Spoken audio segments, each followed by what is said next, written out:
Okay, we are live. There's a real wrong and a real right. I think everyone does know that God existed. Assuming you do. Simply because they don't want. I think the answer is actually kind of already in the question there.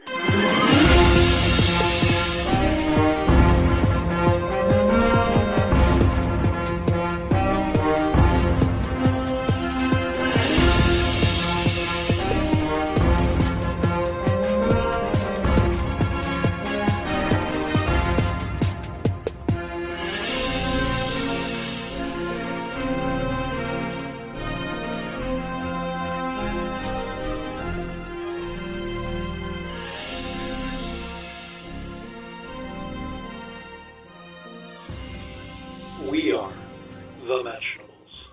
Hello, listeners. Welcome to the Mentionables. It's been a long time, but we're trying to keep our podcast presence felt. So we decided to tackle a relevant subject, something we rarely do here. But since it's a big win for Clinton and his campaign, I'm going to be letting him talk about it, and we'll discuss it. We are back. We have Nick Peters back with us, which is a rarity. Mm-hmm. Thanks for showing up, Nick, and blessing us with your presence. Before we get into the meat of the show, let's bring back an old favorite, of mine. I have no idea if anybody else enjoys this at all. But we're going to be playing some love song, worship song. Is it a love song? Is it a worship song? The rules of the game are I read the lyrics from a song, and then you have to decide whether you're listening to a love song from pop radio or a worship song from the church. Ready, gentlemen? Yeah, I think I've got a perfect record on this, actually. I actually don't remember. We'll go with that, though. You exploit my lack of memory, and we'll assume that you've got a perfect record. There we go. Okay, so first song lyrics. You are so beautiful to me. You are so beautiful to me. Can't you see? You're everything I hope for. You're everything I need. You are so beautiful to me. All right, those are the lyrics. Love song or worship song? Clinton, I know this one, so I'll let you go first. I know this one too. This is obviously a love anyone song. Who's seen the movie Evolution knows this one. This is a love song. It is. Although I could easily see this being sung in church. At least that portion. It's Joe Cocker's You Are So Beautiful. A love song. A love song. All right. Well, that one was a bust. Let's try another one. Second song lyrics. I will follow him wherever he may go. And near him I will always be, for nothing can keep me away. He is my destiny. I will follow him. Ever since he touched my heart, I knew there isn't an ocean too deep, a mountain so high it can keep me away from his love. I love him. I love him. And where he goes, I'll follow. Yeah, I know this one also. Do you know it too? My true love. Yeah, I do.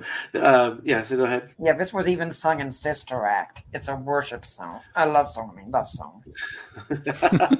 Yeah, no, I was going to say this is a trick one because it's a love song, but they sang it in Sister Act where Whoopi Goldberg was playing a nun who she was playing a lounge singer who basically had to go into witness protection. And so she went into witness protection at a convent. And so she was masquerading as a nun, and she took over the choir there, and they started incorporating the songs she was familiar with into their choral repertoire. And I Will Follow Him was one of them. Another one was Ball of Confusion by the Temptations. Oh, that was my next one. They also did My Guy and turned it to My God. As long as they changed the words a little bit. Yeah. Right, yeah. Well, that was I'll Follow Him by Peggy Marsh. A love song. A love song. I have two more. Hopefully I'll get one of these that you don't know. One that we don't recognize. Actually, you're probably because I don't listen to a whole lot of like modern worship, just because so much of it is trite and it all sounds the same. Now you'll probably stump me more on the worship songs than on the love songs, to be honest. All right, so here's your third lyric. You are the sea of love where all my pleasures roll, the circle where my passions move, and center of my soul. To you my spirit flies with infinite desire, and yet how far from you I lie. Please raise me higher. Okay, that's it. I think that's probably a worship song. Yeah, I do not recognize this song. That being said, I don't listen to a lot of modern pop either because a lot of it is so terrible. It's not just Christian music. Yeah, so I'm going to guess that that's a worship song. Okay, well, you're both right. I don't know the name of the song or who sings it, but it is in fact a worship song. I could sing of your love forever. All right, well, final one. I'm batting 0 on these. Okay, the lyrics. Sometimes I wonder how I'd ever make it through this world without having you. I just wouldn't have a clue. 'Cause sometimes it seems like this world's closing in on me and there's no way of breaking free. And then I see you reach for me. Sometimes I want to give up. I want to give in. I want to quit the fight. And then I see you and everything's all right. Everything's all right. When I see you smile, I can face the world. Oh, I can do anything. When I see you smile, I see a ray of light. Oh, I see it shining right through the rain when I see you smile. I'm pretty sure that is a love song. I don't know which one it is, but I'm pretty sure it's a love song. What do you think, Clinton? It sounds vaguely familiar, but I can't place it. Okay, yeah, part of me wants to go love song because the part's about when I see you smile. There aren't a whole lot of Christian worship songs I'm aware of that are that literal with anthropomorphizing God and giving him human qualities. Sure. But part of me also says, well, it kind of does sound like a worship song. I'm gonna go with Nick's intuition here. I'm gonna say love song. Okay, that was When I See You Smile by Bad English. So yes, it was okay. Love that would be a song. love song. A love song. A love song. Yeah. And that's it. That's the end of Love Song, Worship Song. Perfect game for both of you. Good job. Cool. Bad selection on my part, it turns out. But, Clinton, we are going to be discussing a very live issue in the media now, and something that you've been working towards your entire apologetics ministry, if I understand correctly. He's been working to supply baby pretty much. All right. No, Clinton, I'm turning the discussion over to you. Okay. Well, I guess I'll just give a quick background of what's been going on. It happened, the news broke mid last week, I think, where essentially, well, I guess I'll start a little bit back because there was a court case that went before the Supreme Court, and I'm not too familiar with it. It's, I think it's called Dobbs v. Planned Parenthood or something like that, where it was a pro-life law in Tennessee or some state. Sorry, I probably should have looked that up before, but it just occurred to me right now that I should probably at least reference that court case because that's the one that took it before the Supreme Court, so that the Supreme Court could reanalyze these court cases. But anyway, this court case outlawed abortion after like 15 weeks, I think, and so according to Roe v. Wade and Planned Parenthood v. Casey, well, essentially, according to Roe v. Wade, states cannot outlaw or restrict abortion past the point of viability. And viability to the medical community is somewhere around 22 to 24 weeks. So restricting abortion after 14 or 15 weeks, when this law was I have to bring my hands in wherever there we are, unconstitutional, because these court cases. For our podcast listeners, that was in scare quotes. Right, exactly. Said that you can't restrict abortion before viability. You can after viability because the state has a vested interest in protecting fetal life at that point. But then the sister case, Doe v. Bolton, essentially said that, well, a woman can get abortion for any health reason, and then defined health so broadly that, as Scott Klusendorf says, you can drive a Mack truck through it. So essentially courts cannot, or states cannot restrict abortion at all, because even if they do restrict it after viability, they have to have that health clause in there, so that as long as a woman can find a doctor willing to perform an abortion and willing to say that it's for her health reasons, whether it be for physical health, financial health, family health, any kind of health she can make it about, then the abortion clinic has to give her an abortion.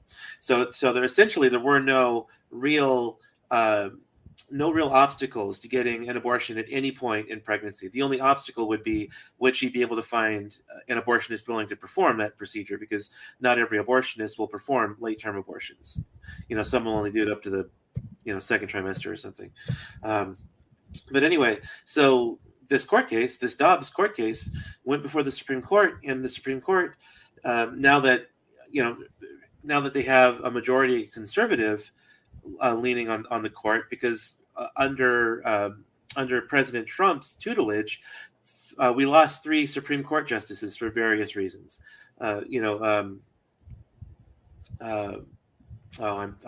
really bad with names. I'm trying to think of the justice. There's like a really conservative justice. Ginsburg and Kennedy. Oh, Scalia. Scalia. Justice Scalia, who was the most conservative Supreme Court justice on the Supreme Court, next to Clarence Thomas and Alito, passed away, and so President Trump actually got to nominate his replacement. And then you had Kennedy, who retired, and then you had who was the other one?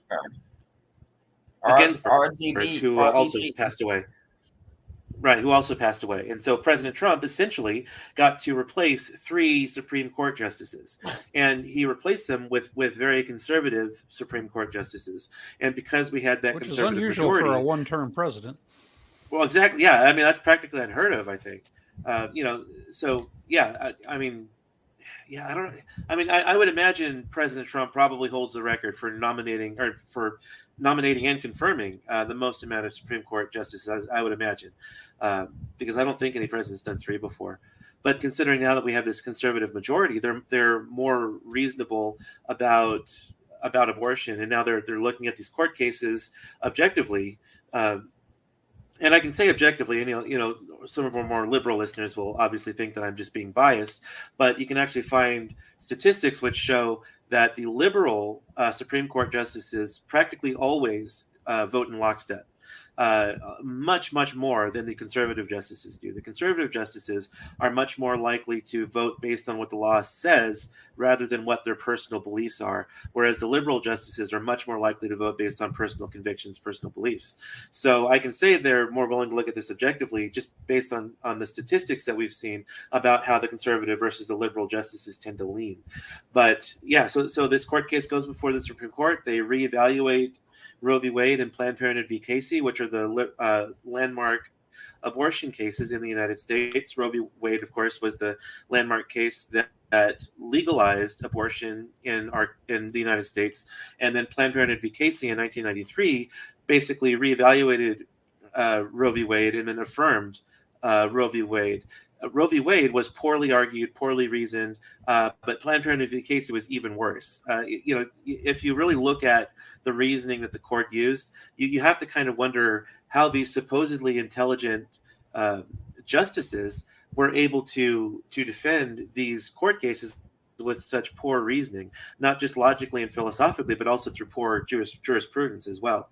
For example, Justice Blackmun, who wrote the majority opinion in Roe v. Wade, was relying on primarily on the history of one Cyril Means Jr., who basically wrote a revisionist history that bore little resemblance to the actual history of abortion. So it was just really, really bad all around.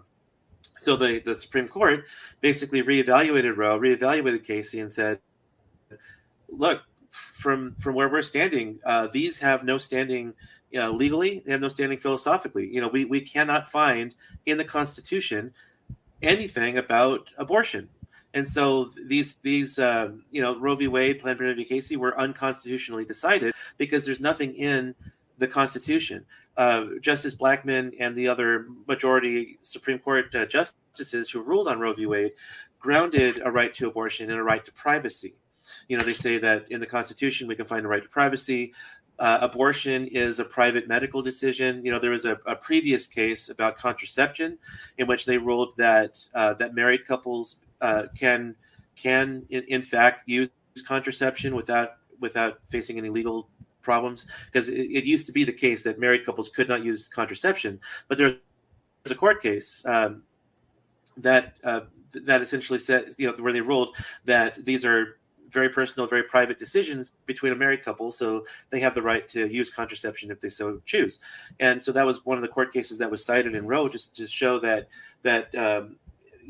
these are really very personal decisions. And so since we have a right to privacy, which we can find in the Constitution, abortion is also a very personal, very private medical decision between a woman and her doctor. And so we have no right to step in and say that she can't have an abortion. So they grounded a right to abortion and a right to privacy, which of course is terrible reasoning, because you can't justify harming or killing someone by arguing that we have a right to privacy. You can't justify spousal abuse because of that. You can't justify child abuse because of that, abusing a toddler. So it was a really, really poorly reasoned that you can ground a right to abortion in a right to privacy as well.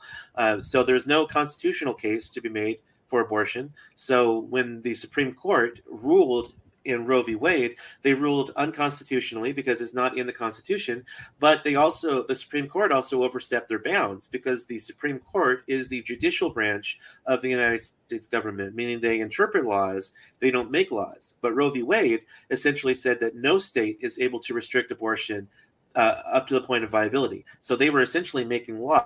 So the Supreme Court was overstepping their bound as the judicial branch of the United States government also. So their intention then is to overturn these landmark cases, Roe v. Wade and Planned Parenthood v. Casey, and return the question of abortion to the states.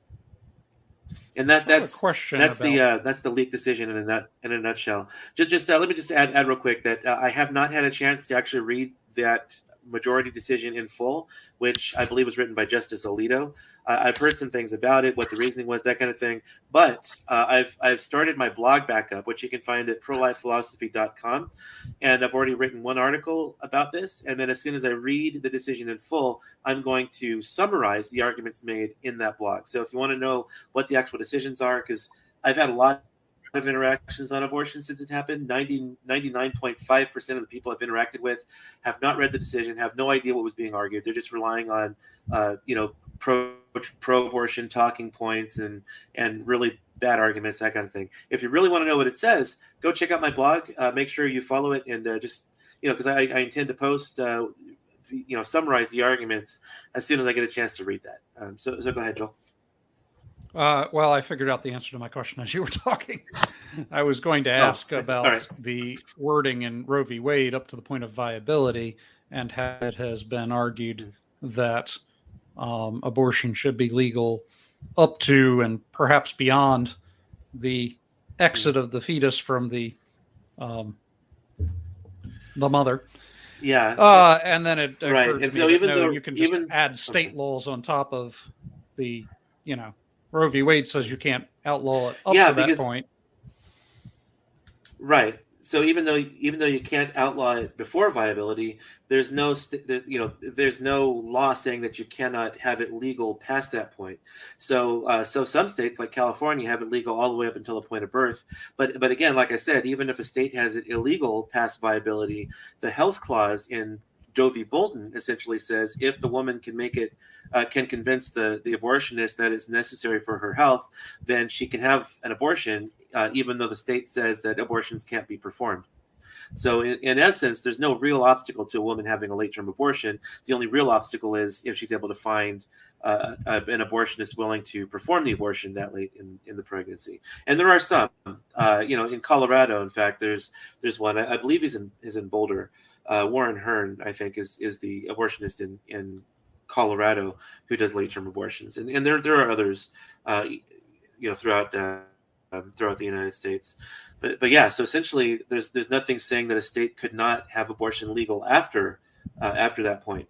And so Right. the justification that the Supreme Court gave for this in Roe is that a woman has the right to decide for herself when life begins. So, some women think it begins at conception, others think it begins at birth. Then they have this really ridiculous statement about how since, scientists, philosophers and theologians can't agree on when life begins, neither is the Supreme Court going to rule on when life begins, which of course they did, because if life begins at conception, then you can't just rule that we can kill them. So by allowing these children to be killed, the Supreme Court was making a determination and a ruling about when life begins. But there's no principled reason why a woman shouldn't be able to kill her 5-year-old or 10-year-old child under that reasoning.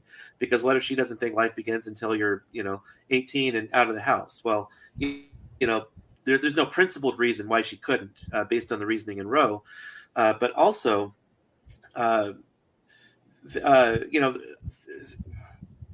the teaching of creationism is not allowed in public schools.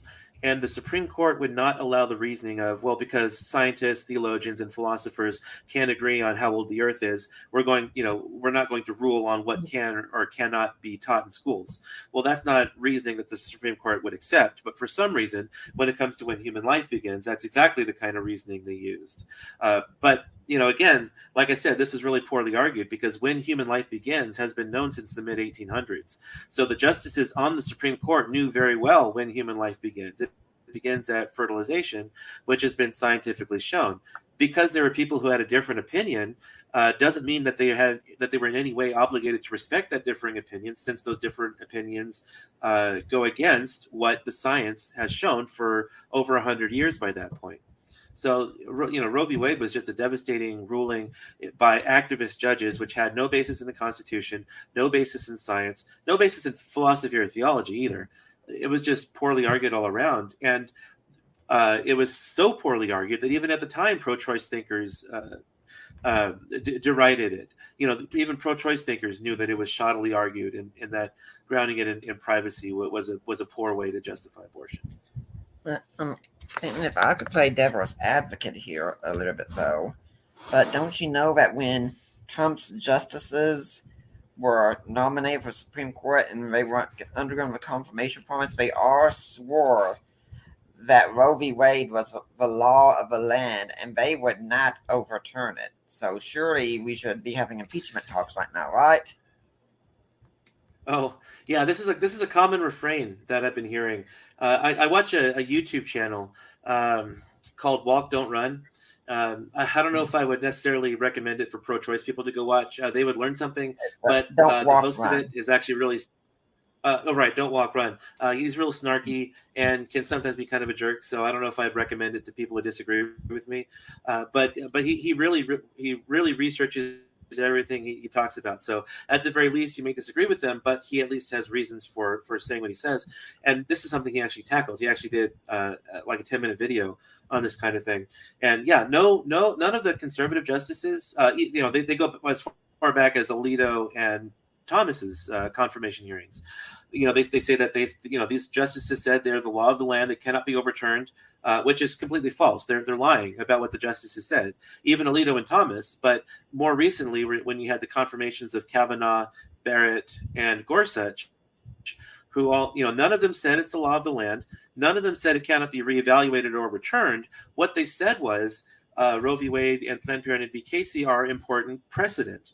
Which is true. They're landmark cases, and they're precedent because when it comes to evaluating whether or not abortion is legally permissible, these are cases that they point to show that yes, abortion is legally allowed in the United States because of these cases. So these are a precedent, but they're not the law of the land, and they cannot be reevaluated or overturned. In fact, if there's a bad ruling on the books, then it's the obligation of the Supreme Court to reevaluate and overturn these things. So they couldn't just come right out and say it, because only pro-choice judges can actually come out and say say what their position is on abortion and get nominated to the Supreme Court. Pro-life justices can't. So they have to be strategic about what they say in order to get confirmed onto the Supreme Court. So they couldn't just but also, if you really go back and watch the confirmation hearings, you can just tell that none of them are really even going in with an agenda that they want to just overturn Roe v. Wade. What they're basically saying is, I cannot in good conscience as a judge predetermine how I'm going to rule on these cases. So I can't tell you that I'd overturn Roe v. Wade, because it's up to whatever arguments are presented during the trial, which would determine how I would rule. So I cannot in good conscience tell you how I would rule on any given case. That would just be unethical as a judge. And that was essentially the stance that each of the justices took. And I'm sure they practiced that over and over again, because they knew they were going to be asked about their thoughts on Roe v. Wade and whether or not they'd overturn it. So, yeah. It's one point out that I think Andrew does that. So Don't Walk Alone also said that Plessy was a court case that had a whole lot more precedent than Roe v. Wade did, lasted a whole lot longer, right, and it was overturned. And I think most liberals and leftists are happy that one was overturned. Right. Yeah. So just arguing that this is the law of the land is just a shoddy argument to shut down debate. But there's a concept in justice, and this is why they reaffirmed it in Planned Parenthood v. Casey, is because there's a concept called stare decisis, which I'm learning Latin right now, but I'm not 100% sure what that actually means in English. I haven't really gotten that far yet in my Latin studies, but it's essentially that the legal doctrine that that precedent is key, and so since in their minds it would cast doubt on the Supreme Court if they were constantly overturning their prior decisions. Stare decisis says we're going to keep these as precedent, essentially, and I think it's a really, really bad doctrine personally, because it seems to me that someone comes off as more believable if they're able to reevaluate prior decisions and then overrule themselves if they find themselves to have been in error. So saying that court cases, because of stare decisis, cannot be reevaluated or overturned because people would lose confidence in the Supreme Court, I think is just really poor reasoning. Because it seems like digging your heels in when you have an obviously bad decision on the books and saying we're going to keep it here because we don't want people to lose faith in the Supreme Court. I think that causes people, myself included especially, that causes people to lose even more faith in the Supreme Court, because judges start looking more and more like activists who are willing to keep bad laws on the books, just because it could be unpopular to overturn them, or because they want those laws on the books, even though they were poorly argued, poorly reasoned, that kind of thing. So one of the things that I'm hearing a lot of sky is falling talk from the left, and I think I'm hearing a little overly optimistic talk from the right. So I don't think that this that Roe v. Wade is what most people is the animal that most people think it is. On the right, it seems like there's this general impression that, hey, abortion is gone. The ding dong, the witch is dead. It's no longer among us. And on the left, it seems like they have a generally similar concept that, oh no, they're going to start imprisoning women, and it's the sky is falling. First of all, let's address the legal aspect of that. Overturning Roe v. Wade, did that just make abortion illegal across the country? No. It returned the decision to the states. So some states will outlaw abortion completely. Some states, like California and New York, will have abortion permissible through all 9 months of pregnancy for any reason, because they're the most liberal states in the union. And then many states are going to be right in the middle, where they're going to say, we're not going to outlaw it completely. We're not going to have it legal through all 9 months, but we're going to have it legal up to a certain point. We'll have it legal up to, say, the end of the first trimester or the end of the second trimester, because by then a woman should know she's pregnant and should be able to make that decision by that point. Or there's certain circumstances which might arise, not just her life being in jeopardy, but maybe in the case of rape or some other situations which we believe justify abortion. So yeah, some states will be in the middle somewhere and legalize many abortions, but not all of them, like the most liberal states would. So it just depends on the state, really. Right. So this is federalism, and federalism is the idea that states should be independent governments that make decisions based on the voting population and the representation of that population, and that the federal government is there to protect state rights and to provide general services such as military protection of the nation and things like that. And so you've got sort of a nationalism idea that the federal government should sort of take over most of the power across the country and make sweeping laws that govern the entire country. And then radical federalism would be the opposite, that states should be completely independent. And so the idea here is that with Roe v. Wade being overturned, the Constitution, which governs the entire nation, does not speak to what individual states ought to do in terms of abortion, and that those decisions are then left up to the population of the state to vote on. So in a sense, there's more freedom there, not less. That is actually kind of complicated, because part of what the Constitution is supposed to do is it's not just supposed to protect states' rights, but the 10th Amendment says that the rights not enumerated in the Constitution or specifically outlined for the federal government are reserved to the states and to the people. So the federal government is also there to protect the individual rights of citizens against the state governments. For example, one glaring example is in the case of the Masterpiece Cake Shop in Colorado, where the state courts were going after I forget his name. Jack do you remember Robinson? his name, Nick or Joel? Jack Robinson, was that it? Jack Robinson, I think something like that. Jack Phillips or something like that. Jack Phillips, the Colorado. Yes. Yeah, the Colorado state courts were going after him because he served gay people and would allow them to buy any cake in his establishment, but he would not violate he wanted to use his right to free speech to not be forced to bake cakes specifically with a specific message supporting gay marriage, which was something he did not believe in. The state courts were trying to ruin him and run him out of business, and so the federal court stepped in and said, no, you can't do this. He has a right to free speech, etc. So part of what the federal government is supposed to do is also to protect the rights of individual citizens from the state governments. Now, abortion, of course, a state cannot legalize murder, for example, or rape or anything like that. But with abortion is essentially legalized murder, because it's allowing a woman to go in and have her child killed. It's allowing abortionists to kill a human child. So abortion actually violates the 5th and 14th Amendment rights of human fetuses. And I can get more into that too, because a lot of people would argue that they don't have rights under the 5th or 14th Amendments. They're wrong. But so allowing the states to legalize abortion is actually a violation of the Constitution too.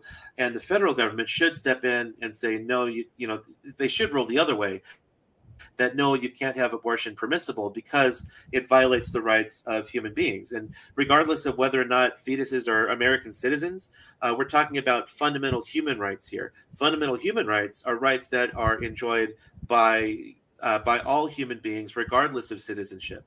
I can't kill an Italian citizen here in America just because you're not an American citizen. So even if fetuses aren't technically American citizens because they haven't been born or naturalized here, they have yet to be born, they still have these fundamental human rights which are protected by the Constitution. So it's actually unconstitutional to allow any states to allow abortion.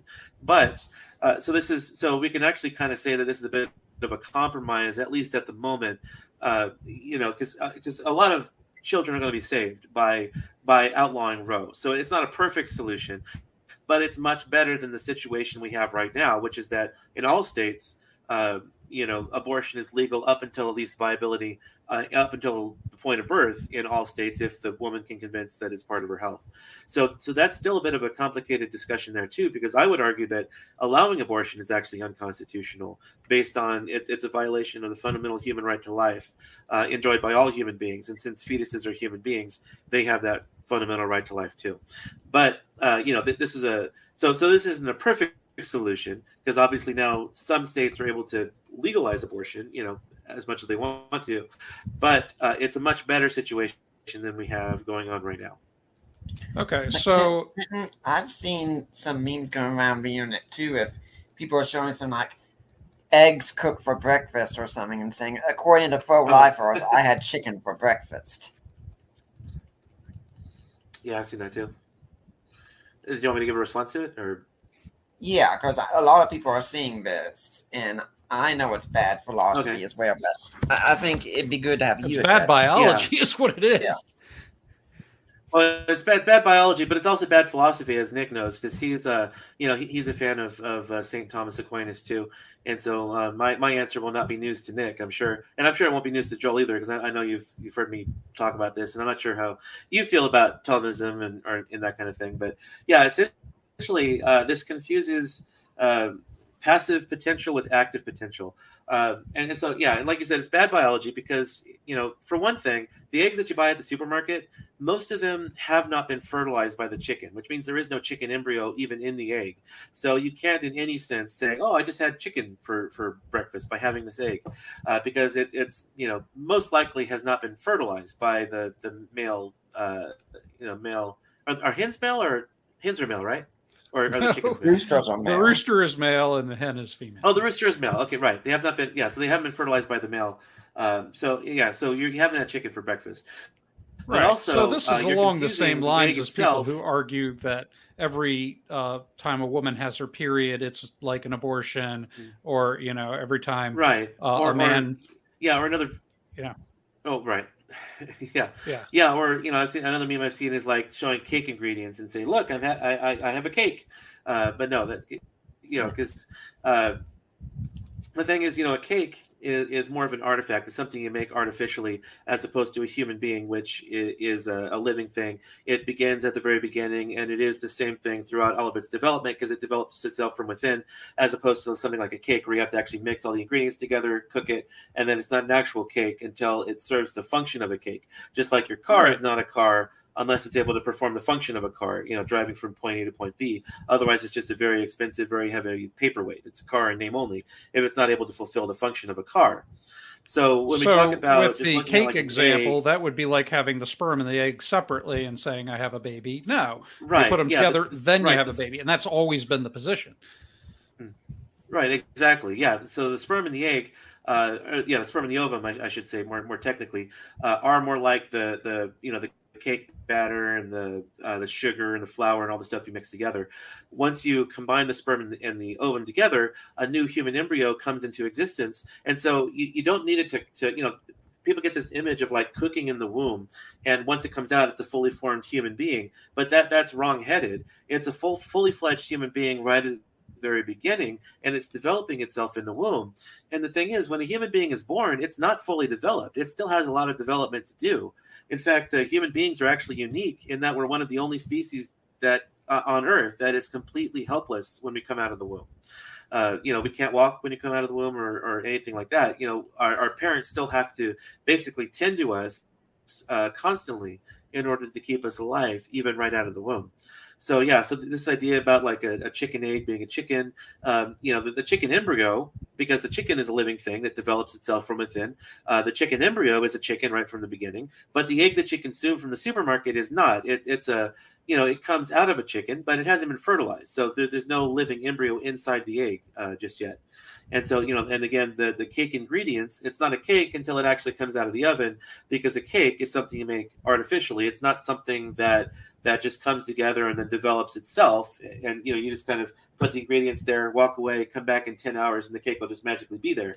No, human beings are different in that once the human comes into existence, it remains what it is throughout its development. There's a biological continuity there from when it comes into existence as an embryo until it dies naturally. So one of the things that I'm seeing a lot is this this refrain that people are going to die. Can you explain what the deal is there? I mean, how are people going to die? Oh, you mean if Roe v. Wade is overturned? Yeah, this is a left talking yeah. point that I'm seeing posted. Like, now people are going to die. They're trying to kill people, kind of thing. Yeah, that's just fear mongering, plain and simple. Yeah, but what do they The left has mean? always been about. Well, yeah, I mean, the left has always been about fear mongering. I mean, my nieces who are half Mexican, they were born here in the United States, but they're half Mexican. They were convinced by their leftist family members that they were going to be deported back to Mexico if President Trump was elected president. So, fear mongering has always been a tactic of, quote, progressives, end quote. And this is no different. There wasn't. But what's the reasoning? How are people dying? Well, yeah, a long time in history, abortions were dangerous. It wasn't until Dr. What's his name? Aborting America. Dr. Nathanson, Bernard Nathanson, actually wrote that it's actually it wasn't legalizing abortion that made abortion safer. It was actually developments in medical technology, like the discovery of penicillin, that made abortion safer. So there's this idea from pro-choice people, and it's been they've been saying this ever since abortion, ever since they formed the pro-choice movement to try to get abortion legalized in the 1960s, that illegal abortions are dangerous because women are going to go out and shove a coat hanger into themselves and end up killing themselves because of it, or they're going to go to like back alley butchers who are just going to not sterilize it in their needles or anything like that, and that's why making abortion illegal is going to make it more dangerous. But Dr. Nathanson, in his book Aborting America, actually talks about it's not making it legal that made it safer. It's actually the advancements in medical technology, like discovery of penicillin.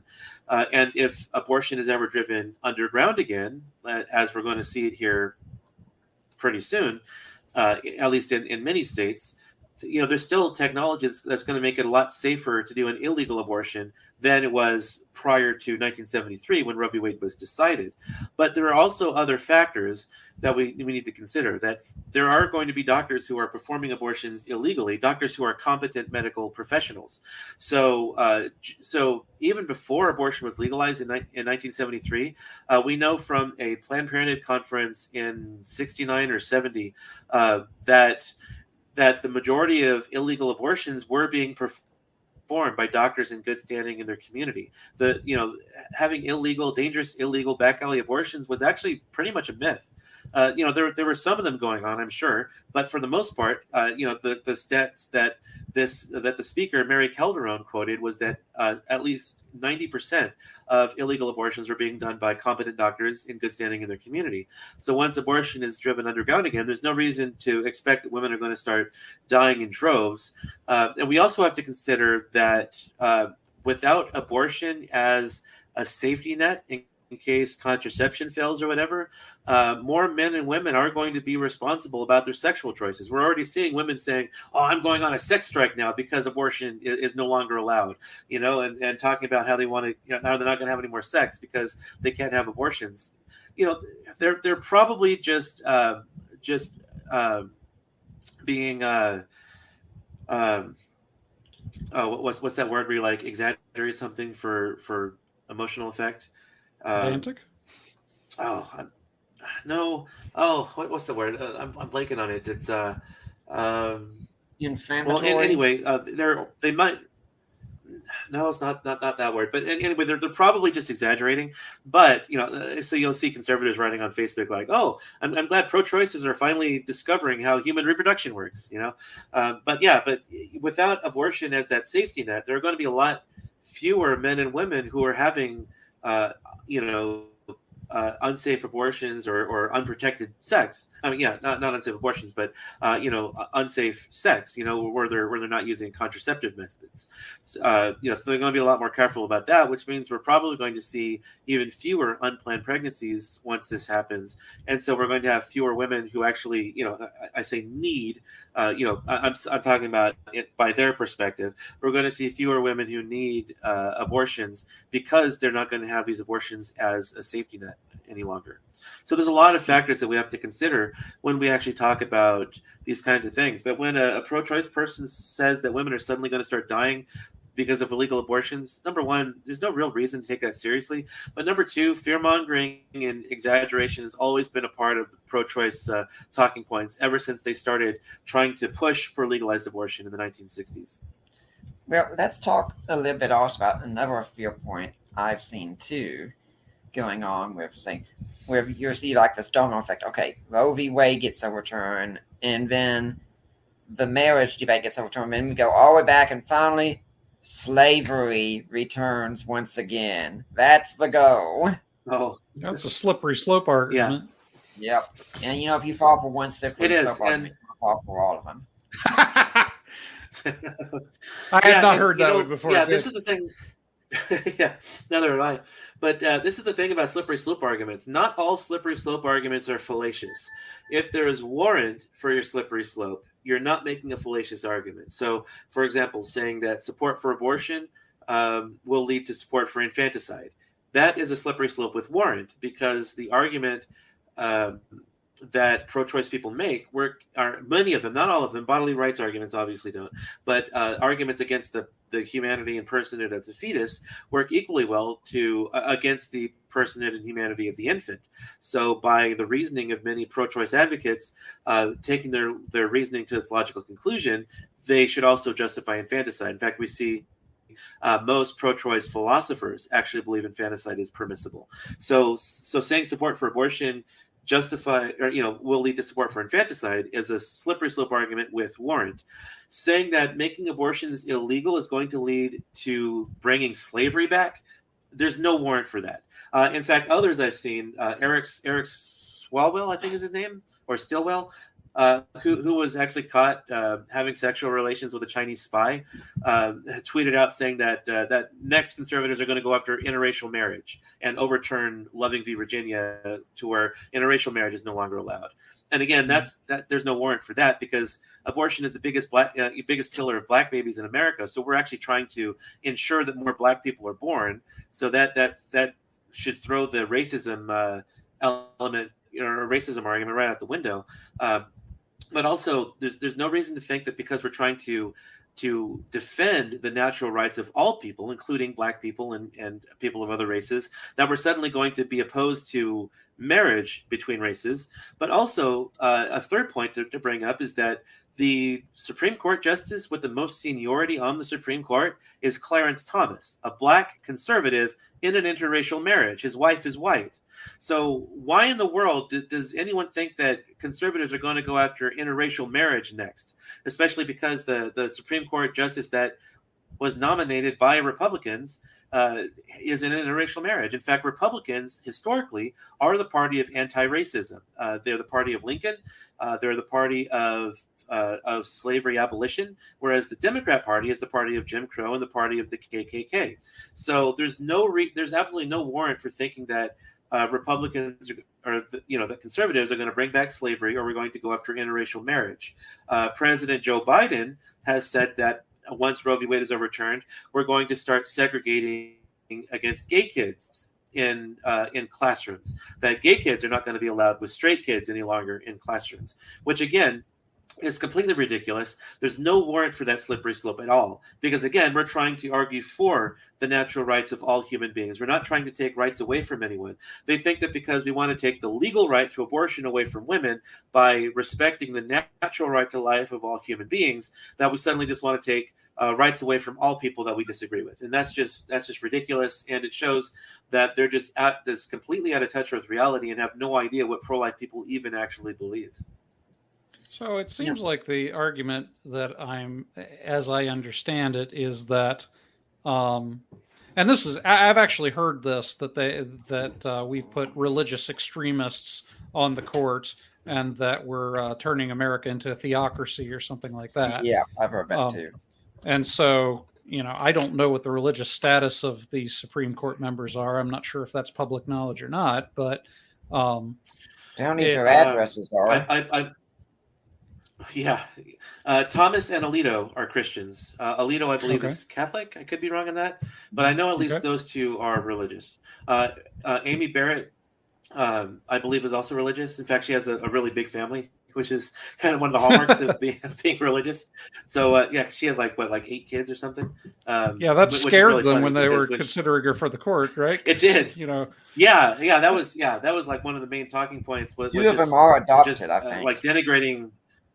Yeah, some of them are adopted. Yeah, because they were just denigrating Amy Coney Barrett for how many kids she had.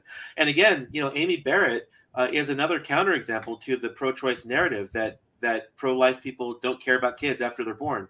Well, Amy Coney Barrett has adopted kids, so what are they going to say about her? That's yeah. And so, I think it. But the idea is that if you have a bunch of conservative religious people on the Supreme Court, that they're going to be enshrining all of their doctrines into constitutional law, under the auspices of saying, well, this is constitutional because I believe in it. So you've got activist judges, and everything that they fear, everything they believe that conservatives want, which I suppose means utter restrictions and denigration of human rights to, I suppose, everyone who isn't white, are going to be thrown out the window because they've got the power to do that, to enshrine our ideals into constitutional law from the bench, which seems extremist. And I don't know, does any party believe in legislating from the bench? One does. Yeah, the Democrats. Right. So there's a bit of projectionist that seems to be going on there. Yeah, we've talked about a lot of things that aren't real, that are trying to be pushed as fears. But there is one thing that is real, I think should be pushed as a fear, that we haven't talked about yet. This ruling was leaked. That is something that's a whole lot more scary than people realize, I think. Yeah, there's actually been a lot of leaks going on. A lot of important documents have been leaked. Like some things regarding like Elon Musk and his buyout of Twitter. Some of the important documents there were leaked, and it's just there's like a where's my camera here? Like a document leak culture now. It's like whenever there's some kind of important controversial thing that's going to be happen, like something's going to be leaked, so that the people who disagree with it can apply pressure to those. And so you had liberals accusing the conservative justices or clerks of leaking it, because that way. If a Supreme Court justice would change his mind at the last minute, it would look like he was caving to public pressure. But then you had conservatives accusing the liberal justices or their clerks of leaking it, because that would try and put public pressure on the conservative justices to change their minds. And I've seen evidence that it's not conclusive by any stretch of the imagination. I'm not accusing anybody, but I saw someone who put forth evidence that it may have been the clerk of Justice Sotomayor who actually leaked the document, because the person who reported on it had done a report on the clerk before, and so there's something that may look a little bit fishy. Obviously it's not conclusive, but it looks a little suspicious. But the Chief Justice Roberts did say he's launching an investigation into it. So, we may never know for sure, or, his investigation may turn out who did it. There's just no way to know for sure until we get an official word from Chief Justice Roberts. But yeah, like you said, the addresses of the conservative justices they've been doxxed. So their addresses have been released, and now, in violation of federal law, picketers have gone and started protesting outside of these justices' homes. It's an actual violation of federal law, because they're trying to affect the outcome of justice by going and picketing at these justices' homes. And even crazier is President Biden's official position is to encourage these protesters to go, which again is in violation of federal law.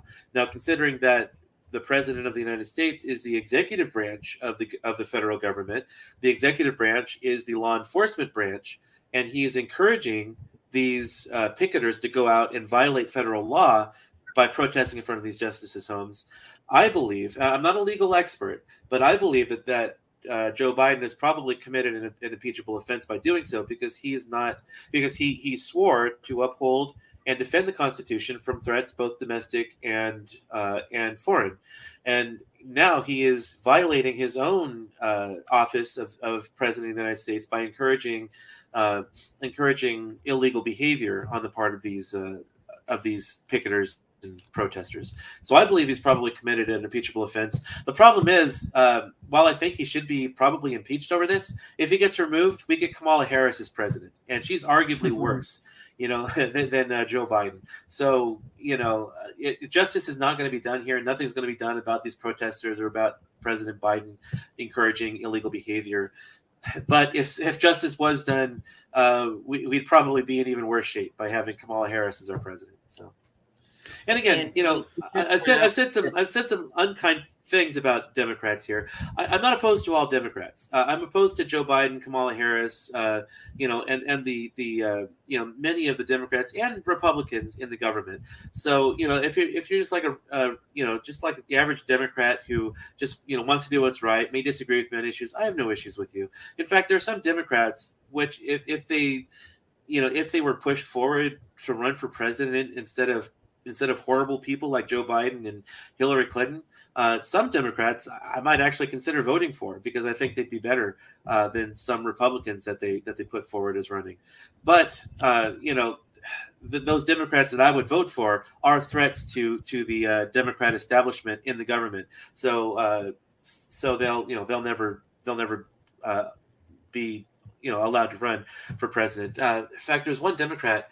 What's her name? Tulsi Gabbard.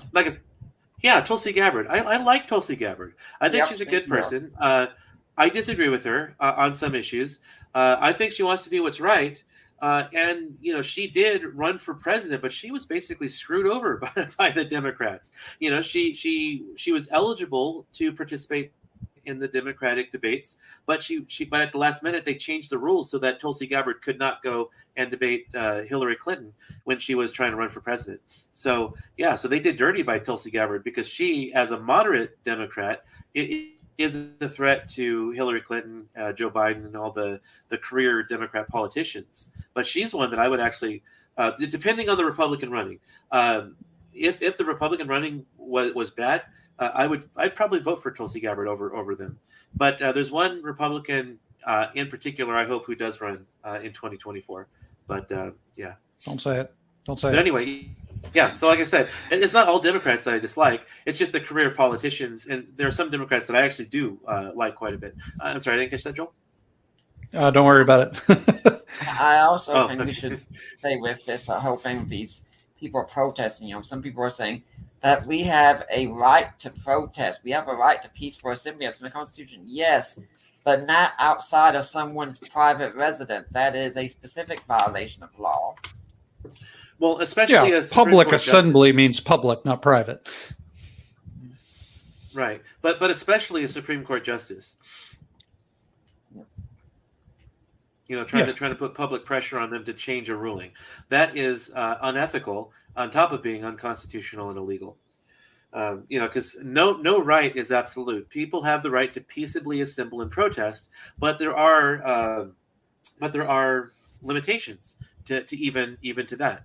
And trying to publicly sway the Supreme Court justices to change an opinion is a limitation on our fundamental right to protest peaceably. And really, is this kind of world we'd want to live in anyway, where if you don't like someone's ruling on something, you just go and you intimidate them until they change their mind? Is that the kind of precedent we want to be setting? It's interesting because I think the leaked documents were done so in a climate which we're all fairly aware of, wherein any sort of individual who is outed with an unpopular position has a tremendous amount of public pressure placed against them by sort of an activist country, at least 50% of it. And so, it's become a strategy at this point to sort of out the person who has an unpopular opinion so that the crowd can shout them down. And so you're seeing this at the macro and micro level. And, I think that whoever leaked the document was probably fully aware of exactly what was going to happen once the document was outed, and it was an intentional act. Now, here's my thinking about this. And Nick, you're the person to ask about this. Has America kind of reverted back to a honor shame culture? Okay, yeah, that's a good question to ask. Before I do answer that, I do want to stress anyone who can see the podcast going on can see that this is in my name, but I haven't yet let everyone know I do still affirm a virgin birth, and I want to make sure that was known. But honestly, you can. I hadn't heard you affirm it this hour, so thanks for reminding us that you haven't fallen into apostasy there. Yeah, but look at that! It is 10 o'clock. It's every hour on the hour, right? But the thing is, you can't fully escape an honor shame culture. Okay. Reality, we as much as we try to be individualistic, that is still there. I mean, think back to high school. You want the kids that who was popular and who wasn't, and you had different things you could do to increase your popularity and things you could do to decrease your popularity. And that's still going on. I think implicitly, this is the way most of us really live. We're just now seeing it come out. And the thing is, unfortunately, we're letting the extreme left determine what is considered honorable and shameful around us. Now, what I'd also be concerned about is I just got done reading a book of Pagans and Christians in the City, where he argues that paganism is still around. In fact, your modern secularist is more pagan than anything else, because you try and find what's of transcendent and ultimate value. It comes from within the system instead of without. And in our society, sex and government, I think, are two of the big things. If abortion had nothing to do with sex, this would not be an issue at all. That's why this is an issue.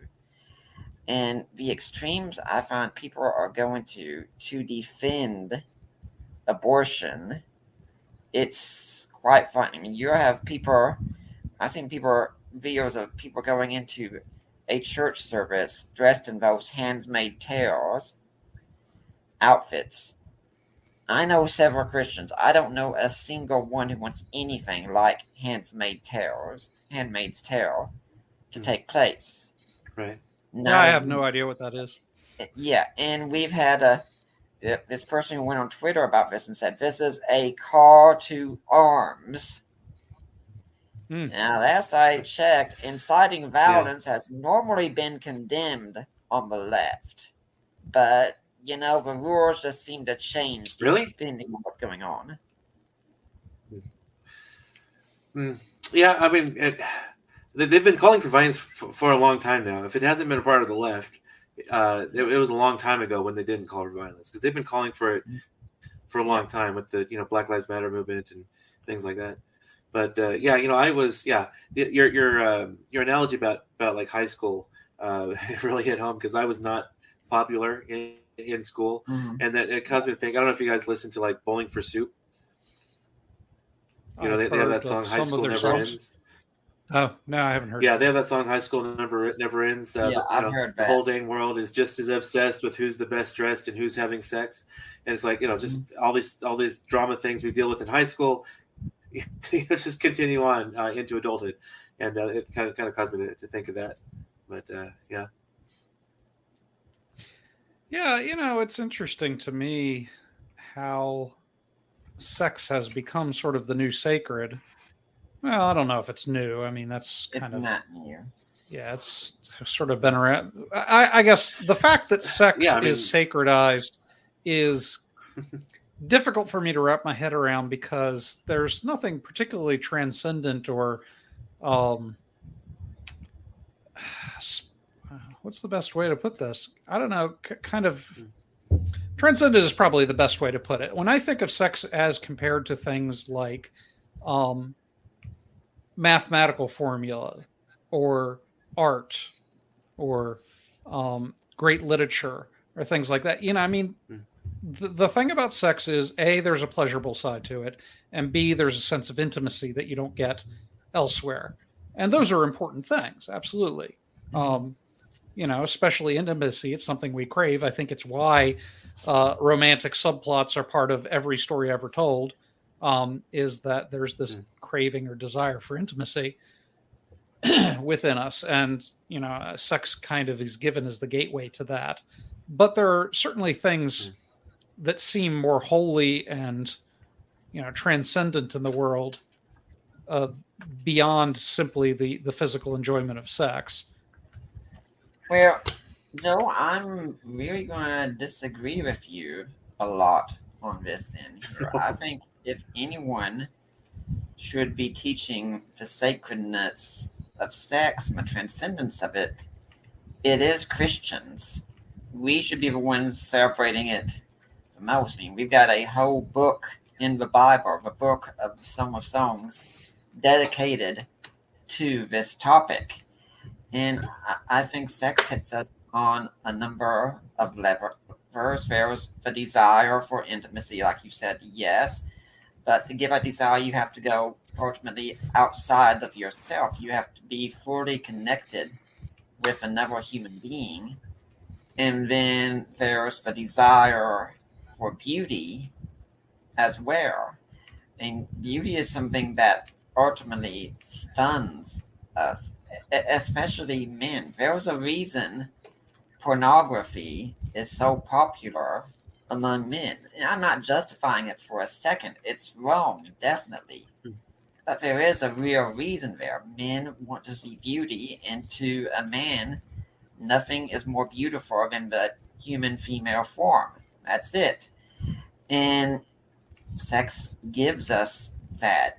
And I think sex is meant to be also a picture of the relationship that takes place within the Trinity. The intimacy we experience in sexual union is meant to be a mirror of what takes place in the Trinity itself. Well, I suppose when I think about it, sex has an animalistic aspect to it in that it's something that's done by every species that reproduces sexually. Even educated fleas do it. Well, there you go. But my point is that only humans can do things like create art. Only humans can do things like mathematics, science, reason. All of these things seem more important and, I don't know, more meaningful to me than sex. If I had to give up either these sort of transcendent pursuits or sex, I would select the sex over the transcendent pursuits to give up, because these things are more meaningful in the long run to me. I agree with you. Ultimately, they are more meaningful, but there is still that great longing. I mean, I'm speaking now, sadly, as a divorced man, something I never wanted. And I can say, yes, that longing is there still, and I'm still following the proper rule, as I see it, saving for marriage. But it is something that I do think about quite often, because God puts that desire in us, I think. And like I said, the sexual desire is meant to be a mirror of the desire we're supposed to have for God himself. I suppose. I think that maybe part of it is it's become so secularized that it has almost become distasteful as a concept. Yeah, and if we do that, we're just letting the world set the standard for us. If anything, the church should be leaning away and saying, yeah, we had this first. Our God made this. It was his idea. He designed everything, and we celebrate it. The fact that we hardly speak about it in the church is a major, major problem. I go to churches and I hardly ever hear anything. And you know how many guys in the church are struggling with pornography, and yet what we say? Nothing. And girls are struggling now too. Gotta say that girls are struggling too. Well, I'm sure all of that is true. At any rate, it's this idea that sex has almost become a religious thing for Oh yeah. The sort of non-religious crowd. It has become the sacred cow at whose feet they worship, and I mean, again, like I said, it seems like there are things more transcendent and beautiful about that only humans can aspire to. Yeah. Chesterton once said, G.K. Chesterton once said, when a man knocks on the door of a brothel, which for those might not know, that's a house of prostitution, he said, he's looking for God. Okay. Yeah.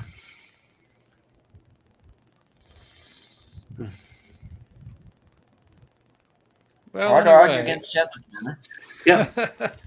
Right. So I think that it's probably worth bringing up this, constant refrain that the pro-life movement is all about controlling women, because that seems to be it's another one of these things where I am told what it is that I believe by the other side.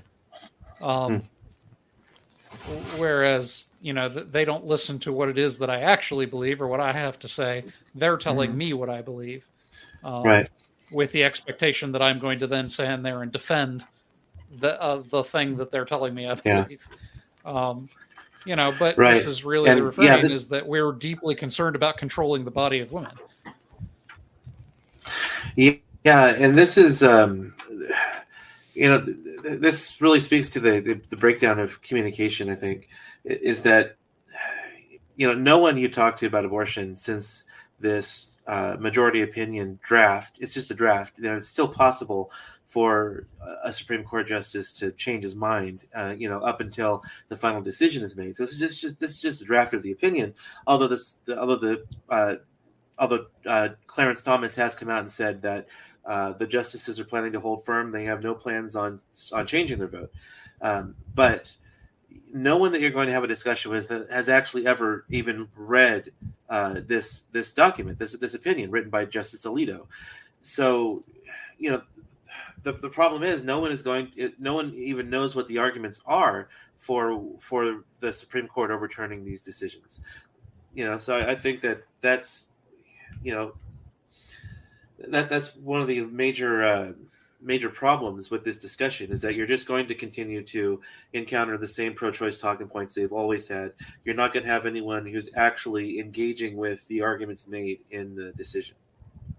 Yeah, so I mean, this is often framed as a religious issue, when I think that you would find that the underlying question is whether or not it's murder, because religious or not, I think we're all more or less agreed that murder is not a good thing and is something that the law should work against. So you would have to explain why it is that religion requires us to say that life begins at a certain point versus science or whatever it is that you're judging that's non-religious. And I don't see a lot of pro-life arguments being put forth with a sort of Bible thumping, the Lord says kind of deal as to whether or not it's murder to kill a baby in the womb. Yeah, that's something that the pro-life movement has gotten really good at, is in focusing on that fundamental question of what is the unborn. So we're capable of having that religious discussion, but 99.9% of pro-life people are just going to focus on the question of what is the unborn. The unborn are biological human beings. They have fundamental human rights, so we're obligated to protect them in law. Yeah, and Clinton, when you've given any reasons here for life begins at conception or anything like that, I haven't seen you quote a single Bible verse at all. We could even say that we could just as easily have someone on from secular pro-life, and they could have made the exact same arguments. Right. Yeah, I mean, exactly. it must be difficult for secular pro-life to be lumped in with religious people. It is. Yeah. The ladies who run Secular Pro-Life are my friends, and I've had discussions with them. And one common thing that they hear is that they're just undercover religious people because they make a scientific case for the life and humanity of the unborn. And so the thing is that this is something that's been going on ever since the '60s. Dr. Bernard Nathanson, who wrote that book, Aborting America, he was on the forefront of arguing for abortion rights and pushing to legalize abortion. He founded NARAL, Pro-Choice America, the National Abortion Rights Action League, which was called something different at the time, but after abortion was legalized, they changed the name. But he was at the forefront of pushing for abortion rights. Then sometime after abortion becomes legal, he becomes pro-life and writes this book, Aborting America, in which he actually talks about the history of abortion activism. And one of their main strategies right from the very beginning was making this a religious issue. They went around, they found pro-choice religious authorities, pastors, imams, whomever, and had them start talking about how this is a religious issue. And ever since the very beginning, they made it a women's rights issue, a feminist issue, which would have been foreign to the original feminists, the ones fighting for real rights like the right to vote and own property, that kind of thing. The original feminists were staunchly pro-life, but in the 1960s, the feminists were suddenly somehow convinced by men that they needed abortion, which is ironic because abortion really only helps men. It doesn't really help women. But they were convinced that it's a feminist issue, but they also made it a religious issue. And so even today, like I said, the pro-life movement is really good about focusing on what that central question is. The only time most of us, especially those of us who actually do work in the movement, the only time we get religious when we're making the case is if we're dealing with faulty pro-choice religious arguments. Like a common one that I've been seeing ever since that Supreme Court leak is, people are circulating this meme that says the Bible doesn't say life begins at conception. It says it begins at first breath. Look at Genesis 2:7. God breathed the breath of life into Adam and he became a living soul. Well, that's a faulty understanding of that verse. And that's why now I have to get religious, because you have people who are reading into the Bible their own interpretation instead of getting out of it what's the intended purpose. The Genesis 2:7 says nothing about when human life begins. It does say that because God created Adam of the dust of the ground, that God had to breathe the breath of life into him because he was created under a special circumstance. That says nothing about the ordinary circumstance of human reproduction. So that's not a normative claim about when life begins. It's just one specific claim about how Adam had to be brought to life because of the special way he was created. Genesis 2:7 is one faulty. Go ahead. I also had someone show up on my Facebook page trying to show that Numbers 5, the case of the test for an unfaithful wife, was making that's not a recipe for an abortion. That's a test to weed out adultery. A woman, if she drank the potion, nothing would happen to her. If and that was a way for her guilt in adultery to be known if there were no witnesses. If the man believed that his wife had committed adultery, he could take her before the priest, have the priest make this concoction, have her drink it.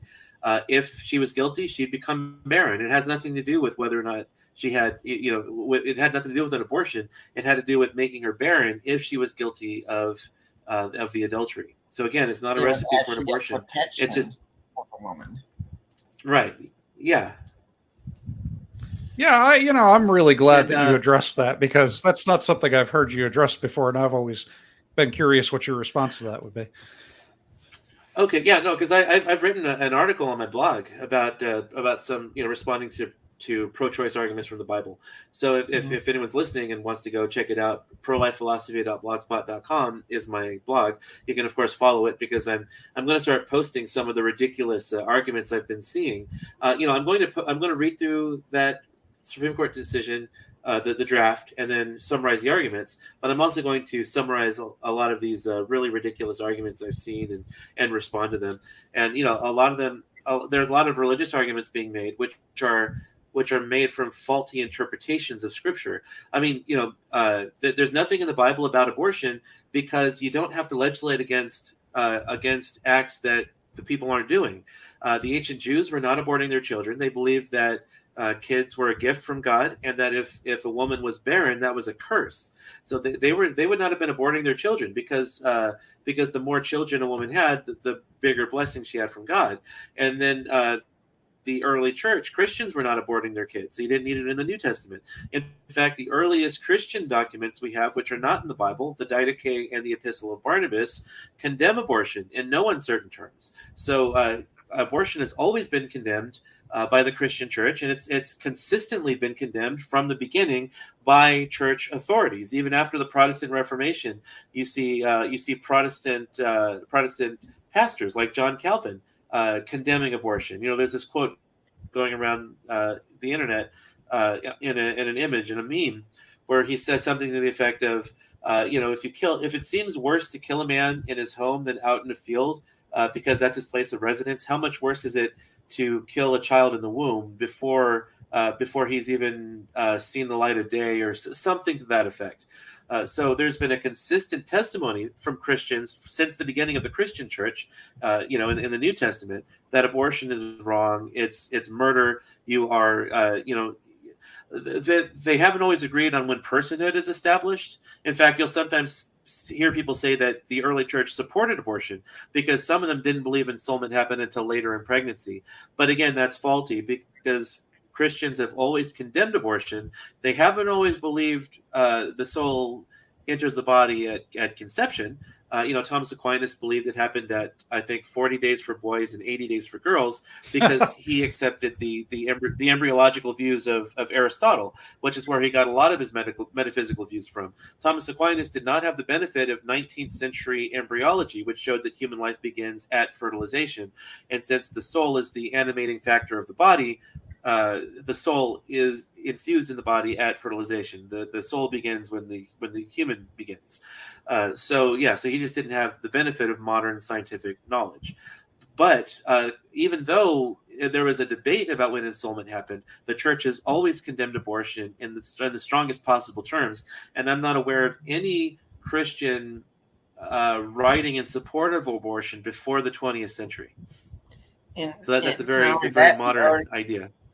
The early church would often rescue infants that had been left abandoned by others, because Romans would often, if they had girls especially, just leave them abandoned to die in the wild. Yeah. And Christians would come by and rescue those girls. Right, exactly. Yeah, I've heard that. Yeah, so Christians were responsible for ending the practice of infanticide in the ancient Roman Empire. It took them 300 or 400 years, but they eventually did it. And so another popular verse pro-choice Christians or pro-choice atheists who want to use the Bible against Christians will often point to is a passage in Deuteronomy also, which talks about if two men are fighting and they accidentally hit a pregnant woman and they say she ends up aborting. There's no punishment, but if there is harm to the woman, they're to pay life for life or whatever. But again, that's also another. Where it is. Or Exodus, right? Yeah, that's correct. Exodus. Yeah, but again, that's another faulty interpretation, because the idea here is not that the child dies. It's if she gives birth prematurely. In fact, I actually did a kind of a word study on this, not a word study in like Hebrew or anything, but I looked up various biblical translations, and all the translations I looked up talked about a premature birth. The only translation that actually said she miscarries was the ESV, which is a known more liberal translation of Scripture. Even the various translations of Scripture agree that this is not a miscarriage that they have in mind, but it's if she gives birth prematurely, if there's any harm to the mother or child, the men who fight are to repay what's owed.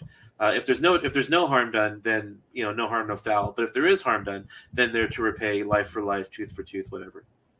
So that's another favorite passage of pro-choice people to bring up. It's important also to stress that one of the problems with the idea of why wasn't a death penalty applies, because the pregnant child was not the target of the attack. The pregnant child was more of an accidental victim. Mm-hmm. And when a death was accidental, there was a way to escape the death penalty for it. Yeah. He had to get out of Dodge. Yeah, pretty much manslaughter, right? Yeah. Right. Yeah. Or just negligence, I think, too. Yeah. But yeah, I mean that's actually a lot of things that there's something that I know that a lot of Christians aren't even aware of is that there's a discussion about what kind of killing is permissible in the Old Testament. Killing in self-defense is permissible. There's no no criminal charges for someone who kills in self-defense as long as it's legitimate self-defense. If it's an act of revenge, then that's considered murder. But also capital punishment was permissible in the ancient Jewish culture also. Yeah, a little bit. That's a sticking point for atheists sometimes. How much capital punishment was permissible? It's a sticking point for a lot of pro-life Christians too. I know some people who consider themselves consistent life ethicists. I'm using a lot of air quotes today, but that's because there's a lot of misleading language being used, even by pro-life Christians who call themselves consistent life ethicists, because they're not really consistent life ethicists. They claim to hold life in such high regard that they consider it always inviolable, but the reality is they don't view human life as very high because, according to Scripture, if you take a human life, your life is owed because you're killing someone made in God's image. You're violating someone's life, and life is sacred. It's inviolable. So if you take someone's life, then your life is required. So that's a discussion I've had with pro-life Christians too, who think I'm evil or ungodly because I believe capital punishment is still permissible even today. And that is also something you hear from pro-choice Christians too, is they'll try to argue that it's inconsistent to oppose abortion but support capital punishment. And of course, that's just a confusion of very basic categories of innocence versus guilt. We're talking about an innocent human child here, which you kill in an abortion, which is immoral, and then we're talking about a guilty murderer who is found guilty after a fair trial by his peers. So it's two different things. We're talking about an innocent child versus a guilty murderer. So that's just arguing it's inconsistent is just ridiculous. But I could see it. Yeah, I mean, I'm not saying I necessarily agree with it, but I could see how one might come to that conclusion. Well, and it seems more defensible than abortion is. Well, there are some people who think some pro-life people who think they have to. But there's some pro-life people who think you're inconsistent if you're not a vegan and you're pro-life. Pro-life vegans will argue that pro-life people who eat meat are also being inconsistent. And again, it's just a confusion of very basic categories. You might think I'm wrong, but I'm not being inconsistent because none of my views are being held inconsistently. I'm not inconsistent for being pro-life and supporting capital punishment because I believe it's permissible to kill a guilty murderer. It's not permissible to kill an innocent child. I'm not inconsistent for believing for eating meat because I believe it's permissible to kill animals to consume for food. I don't believe it's permissible to kill them for just any reason. I think it's wrong to hunt for sport, for example, but I'm not inconsistent because I believe it's permissible to kill animals to consume for food, but it's not permissible to kill humans based on the kind of things that they are. So my beliefs, so I'm not being inconsistent because of my very specific beliefs. You might argue I'm wrong, and that's fine. That's a discussion we can have. But to argue I'm inconsistent is just to completely ignore, the various nuances of my pro-life position. Yeah, have you ever considered sort of the satirical essay by Jonathan Swift called A Reasonable Proposal? A modest proposal. A modest proposal, yeah. As sort of a something to compare to the pro-choice position? Well, I've thought about it. I've read some of A Modest Proposal. I haven't read the entire thing, so I as it stands right now, I wouldn't be the one to do that. But yeah, I'm familiar with some of the satirical things that Jonathan Swift wrote in that about using Jews as lampshades and things like that. But yeah, I mean, I'm sure you can find pro-choice satire, pro-life satire about pro-choice people out there. Yeah. Well, I mean, it seems like the same idea that, for the betterment of society, you sacrifice, people, and it works out for everyone. Right. Yeah. Well, yeah, I mean, because that's the argument they make, that for the good of society, for the good of women, whatever, we need to be able to kill these individuals. In this case, it's we need to kill their children, because despite the fact that we can point to many conservative counterexamples of women who had children and were still able to graduate high school and college, still able to work. Women need abortion because they can't continue school, they can't work if they have kids. All of these. All of these reasons they come up with for why women need abortion. I'm glad you said that one also, because it goes back to what Joe said also about kinds of people, because something I'm saying, and this strikes me personally, is curing children who have disabilities, because it's ultimately been decided, their lives are going to be miserable, they're not worth living. And I speak as someone, life unworthy of life, which I speak as someone who is disabled and say, my life I think is worth living, and I do enjoy that life very much. Right. Yeah. There's a lot of parallels that we can draw. I mean, obviously you can draw parallels from abortion to other atrocities like the Holocaust, the Cambodian genocide, slavery, the Tuskegee experiments, things like that. You can draw all these sorts of parallels there. You can also draw parallels with eugenics, because Margaret Sanger, who founded Planned Parenthood, was a eugenicist. She believed that she was racist, and she was a eugenicist. She believed that Black people should not be reproducing. She believed poor people shouldn't be reproducing. So now it's also worth noting that she actually opposed abortion. She did not support abortion, but she did support getting those people contraception so that they wouldn't be reproducing.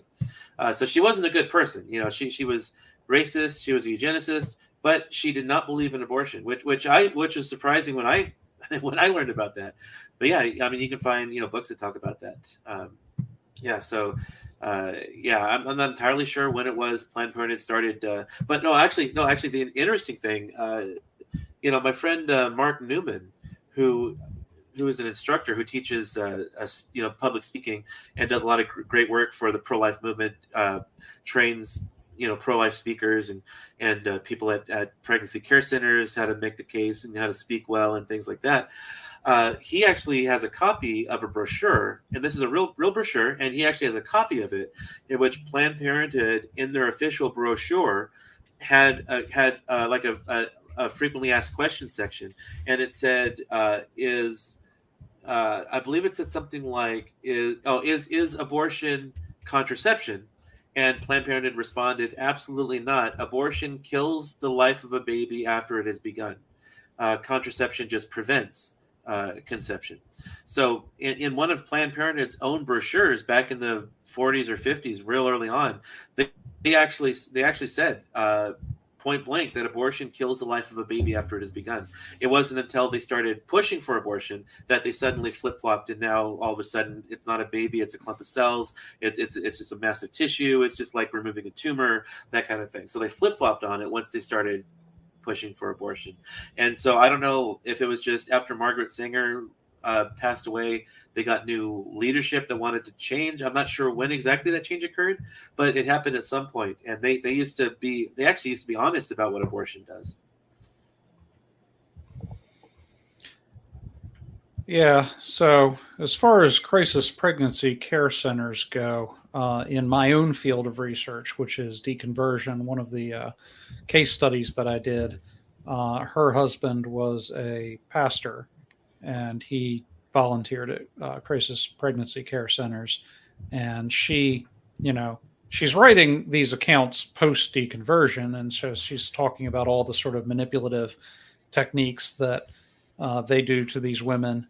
and that it's the same kind of manipulation that goes on in the church to sort of oppress women and tell them their place. And who's this you said? I don't recall her name at this point. I'd have to look it up. Okay. But she's one of the people I profiled for deconversion. So she married her college boyfriend, and he was a charismatic preacher. And anyway, so she recalls one evening when he gets home after purchasing groceries for one of the women that he was working with at the pregnancy care center, trying to provide for her needs while she's pregnant and help her. And in her mind, she thinks, well, he's so proud of himself for this, but after she has the baby and has to take care of it on her own, what is he going to do for her? The care stops at the point that the baby is had. And so this whole idea that the pro-life person doesn't care about the woman, just about controlling her choices or something like that. Mm-hmm. Yeah. And this kind of argument is really just projection on the part of the pro-choice advocate, because pro-life people do a whole heck of a lot for babies after they're born. They do a lot for the baby before they're born, and for the pregnant woman, they give her parenting classes to help her when the baby's born. After the baby's born, they'll give her resources like diapers and car seats, things like that, things that are donated by pro-life people to help these women. And a lot of pro-life people adopt kids. The former director of Justice for All, an organization that I volunteered with, his name is David Lee, and I stayed at his house when I flew out to Kansas to do like some speaking at a seminar and do some training and things like that. And he had like 7 or 8 kids, 4 of them adopted. One of the adopted kids had Down syndrome, so he actually adopted a disabled kid. So David Lee was one pro-life people who lives out his convictions. You can actually find a video of Greg Kokel talking about this on his show, and he did a pro-life episode, and this lady caller calls in and says, look, pro-life people don't care about babies after they're born. You just care, you just want them born, and that's all you care about. And then Greg tells her, look, I've adopted, however many kids he's adopted. And did that change her mind? No, she just went on to her other talking points. So they don't really care about what we do with these kids. They just care about the ability to kill them. And the thing is, pro-life people are out there doing things for pregnant women, doing things for single mothers, doing things for these kids. I've even heard stories about Planned Parenthood who refers out to pregnancy care centers because they don't provide prenatal counseling or screenings or anything like that. If you want to keep the kid, they'll do it if you want to kill the kid. But so the thing is, a pro-choice person is, number one, using this as an excuse because they don't actually want to do the hard work of actually learning what pro-life people believe and then arguing against it. But the thing is that they're too lazy and selfish to do these things themselves. They'd rather just allow women to kill the kids than actually have to step up and do the work themselves and trying to help these women and help these kids, because it's pro-lifers who are doing it.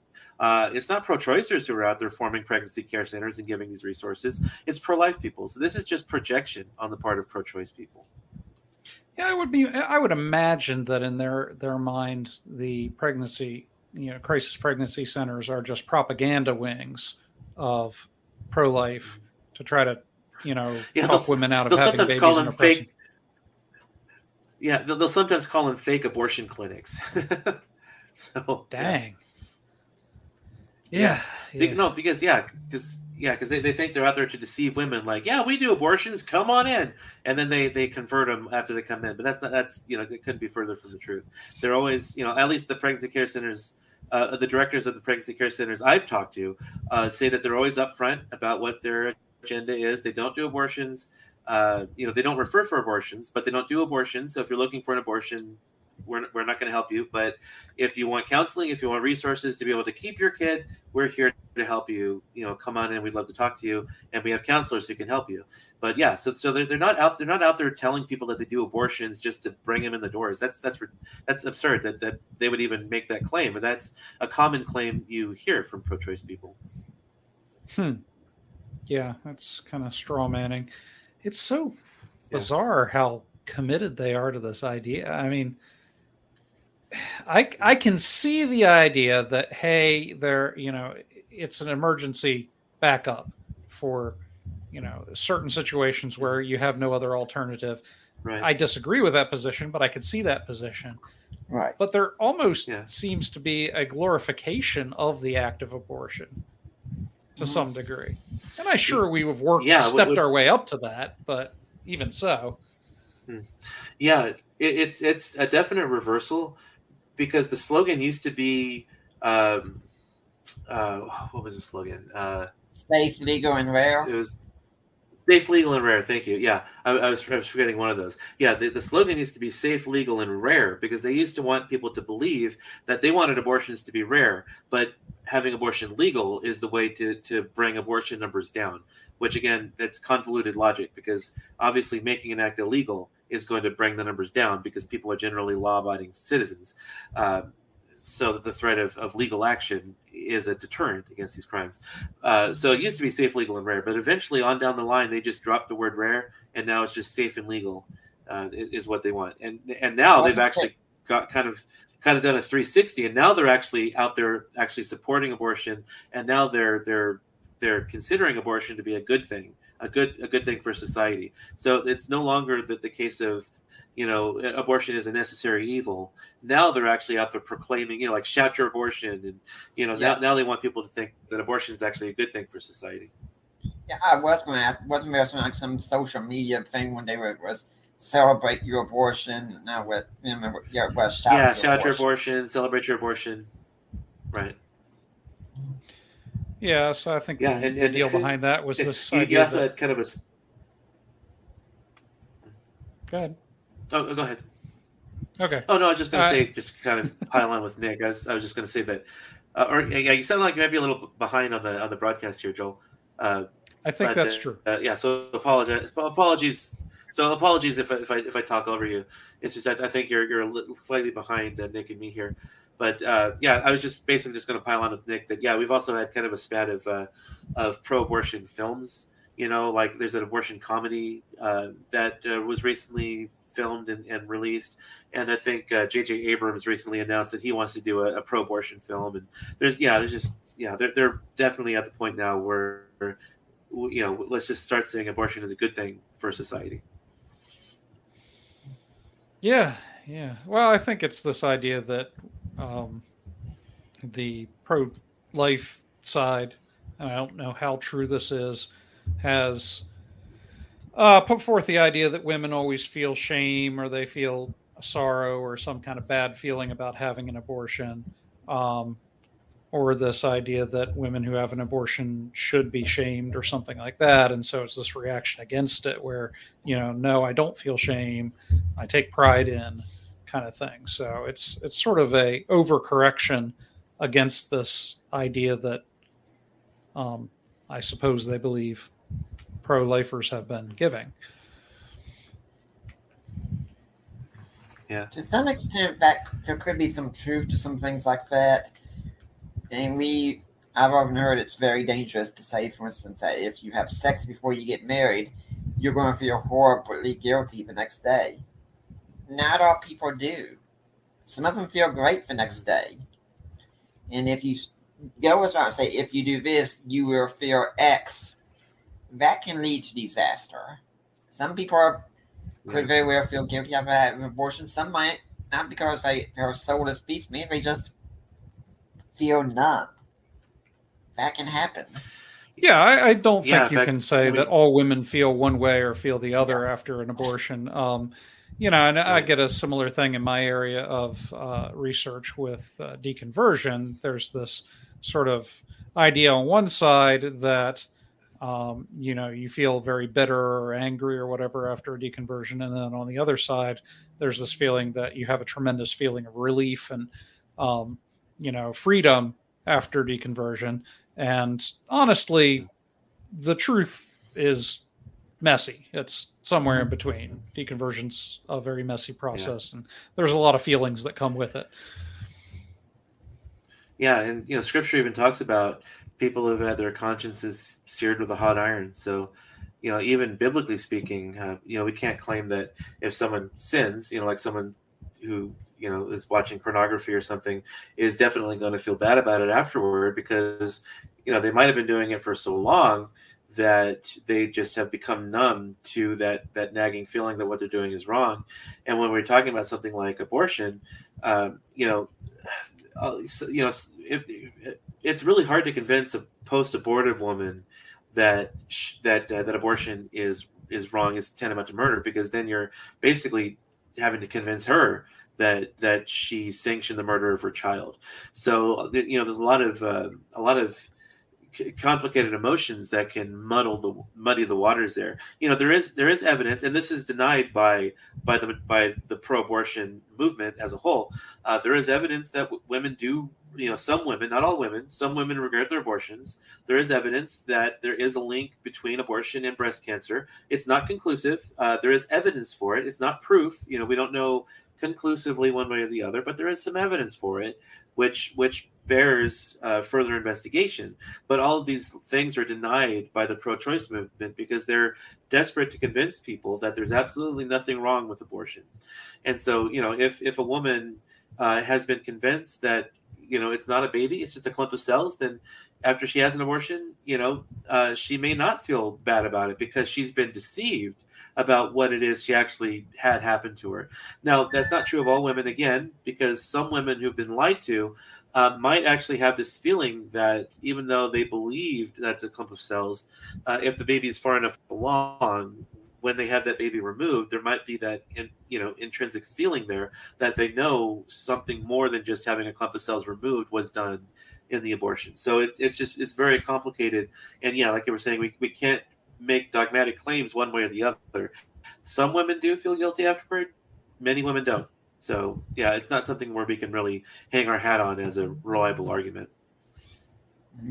Yeah, but it has led to this whole shout your abortion thing because, there's this movement to prove that no, there's no shame in it and, take pride or whatever. And since you said this about women who have had abortions, from a more pastoral standpoint, I think it'd be awful for us to do this podcast and not have something to say to women who could be listening who have had an abortion, who are struggling with guilt right now because of it.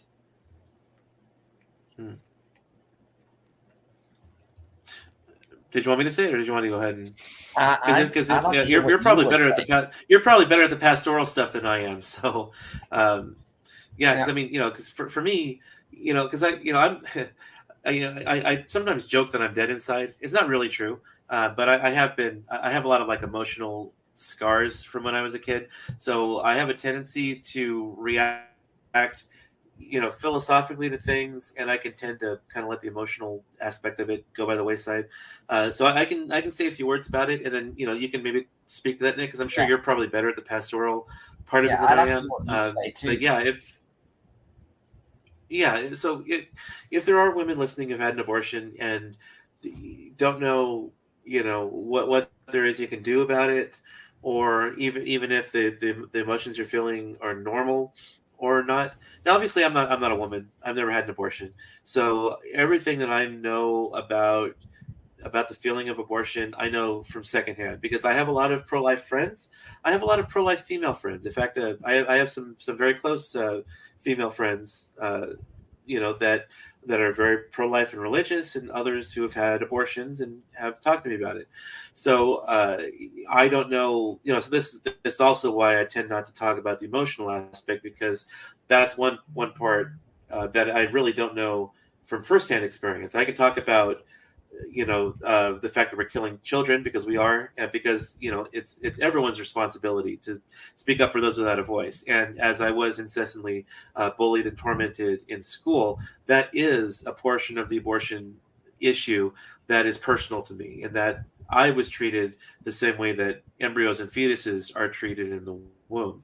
Because I spent most of my 20s believing myself to be subhuman and not a person, just based on the way that I was treated. And it was actually, God and philosophy that kind of got me out of that way of viewing myself, which is kind of a discussion for another day. But I sometimes tell people that I could have written Boethius' The Consolation of Philosophy because of how it helped me view myself as better than I would have if I were just reacting emotionally to things.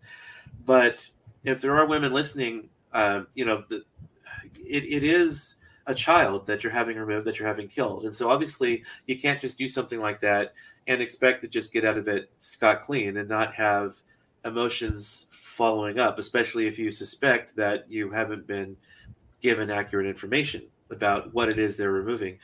So there are, I'm not qualified because I'm not a counselor, I'm not a psychologist, but there are post-abortion counseling organizations you can seek out.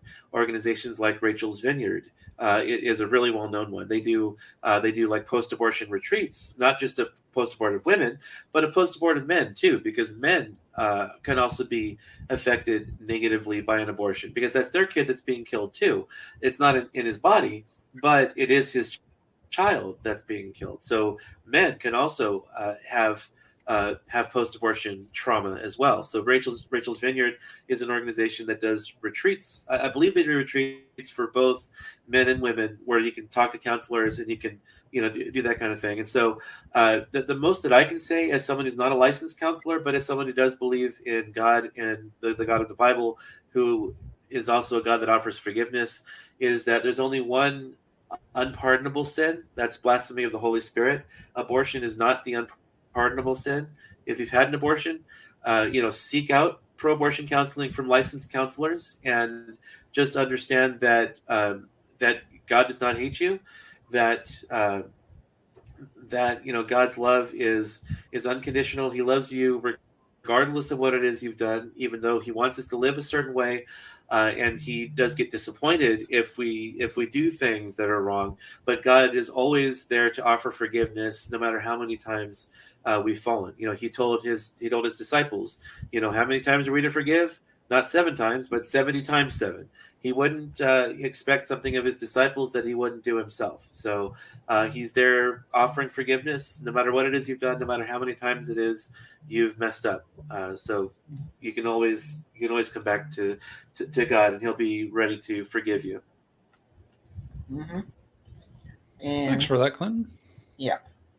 And since Clinton wanted me to comment on this also, I'd say that this is speaking as a Christian, as a philosopher or historian. I think this is speaking in much more a pastoral capacity, that yes, we all agree what was done was wrong. And no one's debating that, especially the woman who's realizing this right now and coming to grips with it. But this doesn't have to become your identity either. This was something that was done wrong in the past. It can't be undone, but you don't have to carry it forever as well. You can receive forgiveness and grace. You can go on to be an example for other women, or if you're a man who allowed this to happen, be an example for other men in order to put a stop to this. You can spend your life trying to beat yourself up for the past, which won't do any good whatsoever. Or you can spend your life working to build up the future, not just for yourself, but for other women and men who could be about to make the same mistake. And yes, forgiveness is there, forgiveness is available. And if Christianity is true, which I hope it is, and the resurrection is true, you can very well see your child again. And if you do, your child will have no animosity, no hatred towards you whatsoever. There will only be love and forgiveness in a place where abortion will never be heard of ever again. So, if you've received God's forgiveness, forgive yourself as well. Get the counseling Clinton talked about. Move on. And do what you can from this day forward.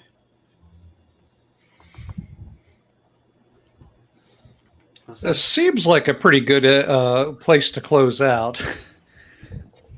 Yeah, No, you I didn't think so. say anything, Joe. What's that? True. If you have something to add, feel free. Yeah, do you have anything you'd say? Because we spoke up. In terms of addressing a woman who has had this instance, the first thing I want to make clear is I don't think it would be fair at all to say that there is a woman out there who had an abortion who was like, this is a baby and I want to murder it, I'm certain that every woman, or most women at least, who've had an abortion have justified it to themselves in some way, so as to emerge from the situation without the impression that they just murdered a child, So it's, whatever their hearts are telling them, whatever is going on in their conscience, at least some part of them is trying to justify it because they know that were it a living child and they were ending that child's life, that would be a wrong thing to do. So, at some point, I assume that we as humans understand that murder is wrong.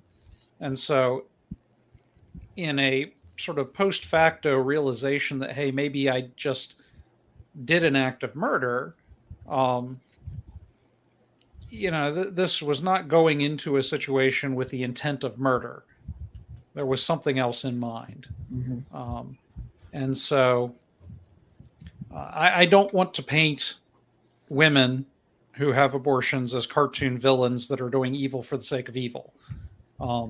This is something that they've justified to themselves, and it is something that they most likely will continue to justify, because who wants to deal with the dissonance of the idea that A, I'm a good person, and B, I committed murder? You can't hold those two in tension in your mind. You have to resolve that in some way. And this is dissonance. Right. Now, Christianity offers one escape from dissonance insofar as we recognize that, I don't know of a diplomatic way of putting this, so I'll just say none of us are good people. None of us have the capacity to always do the right thing at all times and under all circumstances. This being the case, if there's a Christian out there that gives the impression that, hey, I'm a good person, I'm a perfect person, I'm better than you, that Christian has clearly misunderstood their own religious beliefs. The entire point of being a Christian is the recognition that I have done bad things, and I will continue to do bad things because I'm incapable of complete self-control. And in the case of going into an abortion believing that you are simply removing a clump of cells or doing something to benefit yourself directly, there's this element of sort of, you don't always understand right from wrong. And none of us always have complete understanding of moral knowledge. I will say that in my work with abused children, the thing that children most crave as a general rule is attention from adults. And when you're in a situation where you've been neglected for whatever reason as a child, you learn that the only way to get attention from adults is to misbehave and to irritate those adults to the point where they're giving you negative attention. They're yelling at you, possibly abusing you. But hey, at least they're looking at you. They're acknowledging that you exist. And so when you have children that come out of these situations, and then I am the one who's dealing with them, they continue to behave in this way. They want to get attention, and they get attention the only way they know how, by pushing buttons, by doing things to get under your skin, by being manipulative, by being irritating. And then when I have the urge to do something unfortunate to the child because of my irritation, I suddenly reel back in shock with the realization that, hey, there's very little that separates me from the person who abused this child, because when those thoughts enter my mind, how am I any better as a human being? My point in saying all of this is that we all have the capacity to do bad things, to make mistakes, to do evil. And the great thing about Christianity is that it offers forgiveness and it offers restoration to grace. You can, in fact, be a good person, but Christianity is the only avenue to do so. And it's not through your own efforts. It's through the forgiveness and grace offered by Christ. Mm-hmm. And so we would be hypocritical to the extreme to condemn any woman who has had an abortion as being somehow less than we are. We're all guilty, and we're Christians because Christianity frees us from that guilt and restores us to grace. And so that would be my way of addressing it. Yeah, I like it. that's well put. Yeah. All right. Well, thank you, gentlemen, for coming on. I guess. Yeah, continue. Yeah, no, I was just going to say, I think that about wraps up the conversation. So I was just going to pass it back over to you, Joel, since you usually close us out here. Absolutely. Now, before we close out, I think I should state once again, but I do still affirm a virgin birth. All right. Okay. That's very important. I appreciate Yes. it. Are we bringing up the Rick does virgin not birth slip back because into of the apostasy. subject matter? No, it's just good. Right. If you're a Christian, you should always say that you affirm a virgin birth, which I do affirm. I affirm the virgin birth. I affirm the virgin birth too. All right, gentlemen, this has been an unusual episode of the Mentionables because other than you coming on, Clinton, and stating your position, or us airing debates that you've had, we as a team rarely talk about political issues. And it's unfortunate that abortion has been politicized because really it seems as if it should be an ethical issue more than a political issue. Nevertheless, it's difficult to be a person who believes that murder is occurring and to sit on the sidelines and say nothing. But as I think we've demonstrated in our final exit there, the fact that we believe murder is occurring is not an act of standing and condemning that individual, because as Christians, we have no right to condemn. That right is up to God, not us. Right. But we have the right of extending the message of forgiveness. And so having that placed on the table, this is a social issue that's very present in everyone's mind, given the recent situation that's occurred. And it's very difficult to be a human and escape the news that this has occurred. And so we've presented an apologetics response to this and a perspective going forward of how this ought to be dealt with. And I hope that our listeners who are averse to political discussions, which I generally tend to be, will understand that position. So thank you for listening. I just wanted to just kind of throw in on that note that it's really unfortunate that it's become so politicized, because abortion, whether you fall on the right or on the left, Republican, Democrat, it's like just telling someone you're a Democrat or you lean right kind of tells people, okay, I believe no abortions are permissible, or I believe all abortions are permissible. People who kind of fall more moderately in the middle are kind of like shunned from their political groups. Like we talked about Tulsi Gabbard, who's a moderate on abortion. She believes in abortion, but not up to birth. So there's no real place for her in the Democrat Party, because the Democrats have actually said that no one who believes in abortion restrictions can would have their support, essentially. So it's really unfortunate that this has become so politicized, and it's really really hampered discussions and making any progress on this issue because of it. Yeah, and thank you for that, Clinton. All right, so you've been listening to the Mentionables. We hope to start getting together and making episodes more frequently than we have been.